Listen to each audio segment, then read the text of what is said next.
I talk a lot about doing positive things with your life, maintaining a positive outlook, and just ways that you're supposed to do things to help improve, the quality of the life that you're living. And I'm not talking about materially, but I'm talking about, inner peace, happiness, and just overall satisfaction with your life.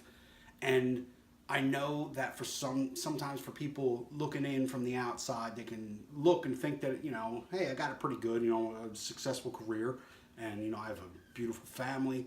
But I think that maybe for anybody that doesn't already understand, I need to give a little bit more insight into what brought me to this point in my life at 38 years old to be sitting here and talk about, hey, live a good life, be positive. March 10th, 2015. I left work, probably miserable, because I generally was. I left work and I went to the bar down the street. The bar I went to every single night to go have a couple drinks before I left to go home. Because I stopped in every night to have a couple drinks. But by a couple, I usually meant it was usually two high alcohol beers and two doubles of bourbon. That's my couple drinks before I go home. So I went in there and I had my couple drinks. And then I decided to have another. And I figured one more couldn't hurt. And eventually I knew I had to call my wife, who was my fiance at the time, and tell her that, hey, I know that I'm too drunk to drive home now. And she said, well, I'm glad at least you're not driving home. I remember the bar closing. I remember that they opened and threw out a full fifth of Maker's Mark bourbon on me. I remember taking a cab to South Philly from Fishtown to go to an after hours bar. I remember talking to somebody on the street that said they were going there too. And then I remember standing on Broad in Snyder at about 5:45, 6 a.m. Wallet gone, hat gone, phone on 2%. And I had no idea how I got there. And this isn't the first time something like that happened. This kind of thing would happen from time to time, where I'd just disappear and who would know where I was? Because most of the time I didn't know where I was. I'd kind of come to somewhere, back of a cab or sitting in an elevator somewhere. I didn't have any money and my phone was dead and I had to walk back to Fishtown. It's about an 8-mile walk, 7 to 8 mile walk. And I remember I started walking and there was just so much going through my head and I felt a lot of shame. I was ashamed of myself and I felt guilt. And, I didn't really know why, but I was like, I don't know why I do stupid shit like that. But it wasn't anything new. It's not like doing stupid shit was a new thing to me. I did it all the time. I remember walking as I got around the Ben Franklin Bridge and looking up at the bridge. As soon as it was like, in my sight, I remember looking at it and saying, I'm going to jump. It would solve a lot of problems if I was dead. And this isn't like a passing thought I had. I've had these thoughts for many years. I've had plans set in place. I've had failed suicide attempts. They were kind of half-hearted, and that's probably why they failed. And that's a good thing. So I looked at the bridge and I said, I'm going to jump because fuck this. This isn't worth living anymore. My business was falling apart. My relationship with my fiance was falling apart. My friendships were falling apart. I didn't know what the hell I was doing anything for anymore. I was blowing money left and right. I was in massive debt. And I thought that I would save a lot of people a lot of trouble by just getting out of the picture. See, the thing is, I really and honestly believed that even my children would be better off if I was dead. Because, I'm only going to cause them a lot of pain over the years. So let me just get myself out of the picture. They'll be sad, but they'll get over it when they get a little older and understand that it's better. This is sick thinking. This is the thinking of, a clinically depressed alcoholic. But the one thing that stopped me is my phone was dead. And I thought it would have been selfish if I jumped off the bridge without emailing my fiance to let her know what was going on. And that was the one thing that stopped me. And I'll tell you, that walk back to Fishtown was a long walk. And I got to my car, and I sat in my car for a while. And I had the shop manager cancel out my day's appointments, and I drove home. I'm sure I was still drunk. And I drove all the way home. And just that whole drive, I didn't know what was wrong with me and why I couldn't do things and why I couldn't take care of myself and take care of my family and take care of my business the way I should.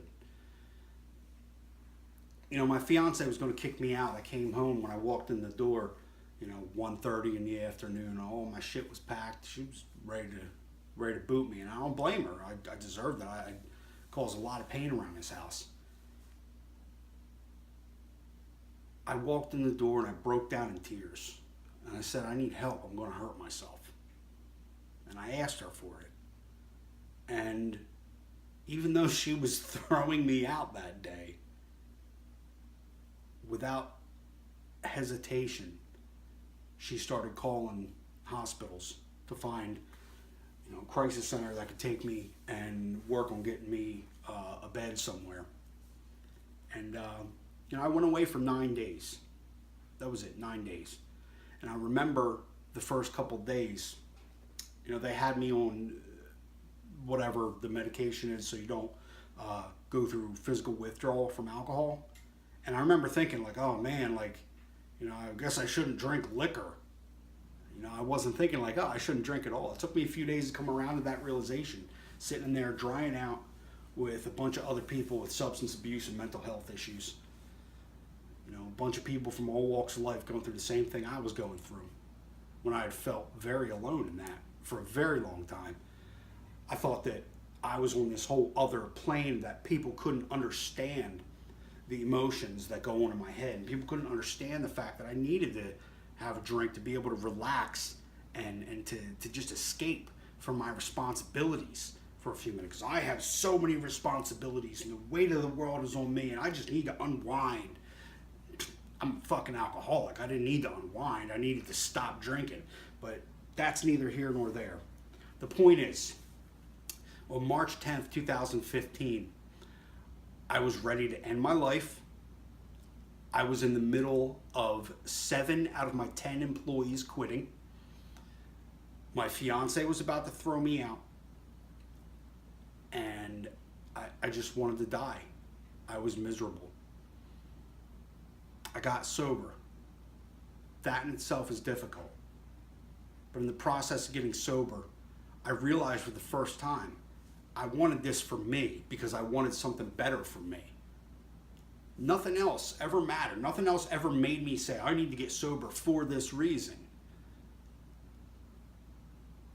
Because that's not how it works. You don't want to change. You don't change for other people. You can want to change for other people, and you can try to change for other people. And right now, I'm not just talking about sobriety. I'm talking about just situations in your life, because this goes for anybody.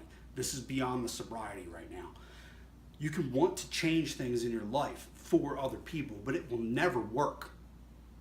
Because if you don't want to change, then it doesn't matter what you do. You're going to fall back to your baseline no matter what.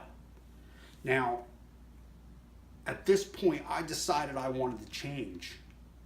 And I started sinking all of my attention, all of my study, everything I did into ways I could improve myself. And this is everyday work that I still do to this day, and that process has still been growing. I've learned a lot. I try to share bits and pieces as I think I should with you guys. Anytime something comes up that I feel is of importance to me, that's affecting my life right now, I bring it up to you guys. Say, hey, this is what I'm doing. This is what's going on. This is what I've been thinking about. These are the things that have helped me to change. I can't say that I'm a perfect man, and I never will be able to say that. That's been one of my big struggles. But I can say that I'm a better man than I was on March 10th, 2015. It's through hard work. It's through constant work. I have a new respect for my own life. I have a new respect for the people in my life. I can look at the way they would see things through their eyes and be able to identify with how they would feel in given situations. This has been really important. And I think the thing that I really just want to get across here is that if I can go from that to where I am now, then it doesn't matter what kind of struggle you've faced or what kind of struggle you are facing. Because you can get past it. You can move past it. It doesn't matter what the struggle is. You can move past it. You have to really want to change. You got to desire that. You have to say that I know I can do better with my life. I deserve better with my life. You have to believe it. And sometimes you got to tell yourself that shit every single day, that I deserve better. That's the start. That's how it all starts. When you can tell yourself that stuff every single day, you're like, yes, I'm right. I know I'm right. I know I deserve better, and I know I can do better. And then you fucking do it. And no, it's not overnight. It's incremental. It's inch by inch every single day. Some days you might fall back a few. The next day you got to pick up and step forward. Because we don't quit. Shit gets hard, we don't quit.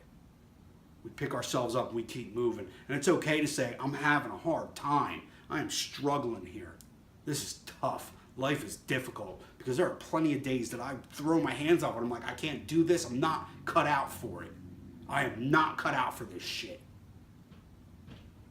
I say it from time to time. I'll be thinking about the way things work at the shop. And I'll think, I'm not cut out to run a business. And I gotta smack that shit in the face and say, shut the fuck up, Tim. That's not true. Some days, you know, when I'm having a difficult time, you know, if the baby's teething and he's screaming and yelling, I'm like, I'm not cut out to be a dad. And I'm like, it's not true. You're cut out for whatever you say you're cut out for. And I'll tell you, whatever hand you're dealt, you're cut out for it and you can handle it. I don't care what the fuck it is. If you were handed something by life, you can handle it. We can overcome obstacles and struggles that people can't imagine. We're all built for it. We're all cut out for it. And there are days I want to quit, and there's days other people want to quit. I know there's days you want to quit. But you can't. It's not the option. Quitting's not the option. But you can do better. You can make your life better.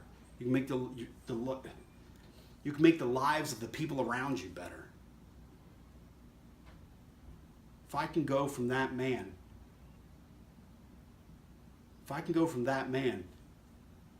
that blacked out somewhere lost in South Philly,